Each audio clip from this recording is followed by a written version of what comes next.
People who work at five-star hotels, what type of shit goes on that management doesn't want people to know? What goes on the room next to you? This week we to evict and have arrested a couple for causing over $15,000 in damages to a room. This was done quietly late at night and the nearby rooms never found out. The older I get, the more paranoid I am about how disgusting that hotel rooms likely are.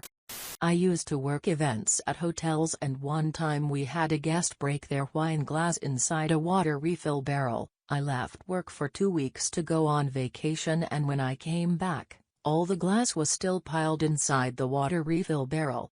People must have been drinking out of it because there were events booked while I was gone. What is a water refill barrel and how would someone break a glass inside it?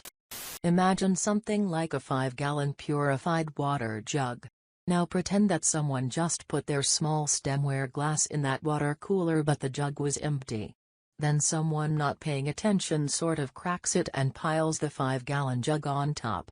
Now cue, 2 weeks later, that water refill is almost empty but there's still little glass and shards in the chamber that the water refill jug dumps into. Those balls of butter come pre-made, frozen in a plastic tub. I hand-scooped those delicate-looking little bastards at my hotel. Actually it was an enjoyable task.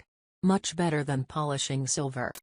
As part of our training as bellmen we are to ask open-ended questions to the children to make sure they aren't being used for sex trafficking when bringing in luggage to dad and daughter types. My dad works in security in the same hotel so he often gives me a heads up if the guest with the child is already under suspicion regarding their behavior at the front desk for check-in.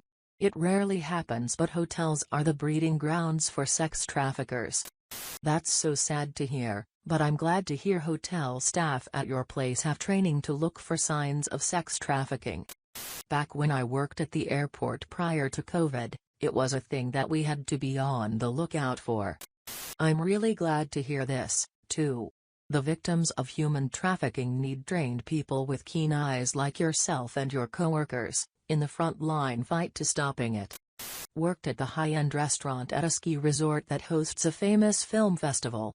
Lots of sex in the walk-in coolers, but never the people you'd want to walk in on. I never caught anyone in the walk-ins, but I always thought the dry storage upstairs would have been a good spot.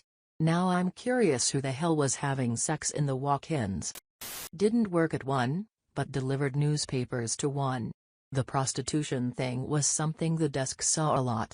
The best one was when the gentleman got robbed by 2 young ladies and immediately demanded the front desk call the cops. When the desk asked if he wanted to call the cops and tell them he hired 2 hookers, illegal, he suddenly just grunted and marched up to his room. The cops are trying to explain to the guy that his options are paying her or going to jail for rape and solicitation. Lol, even the cops don't care about prostitution. Bedbugs are very resilient to chemicals. Usually heat is how you get rid of them in your house, which is why it is so hard to get rid of them. At a certain Beverly Hills hotel, where I valeted for a short amount of time, many stars' cars are just left there. They come and get them whenever. There was also a code name for Justin Bieber who visited often, I can't remember it. He picked at him. A lot of lonely people going on vacation to end their life. Happens a lot but is never mentioned on the news.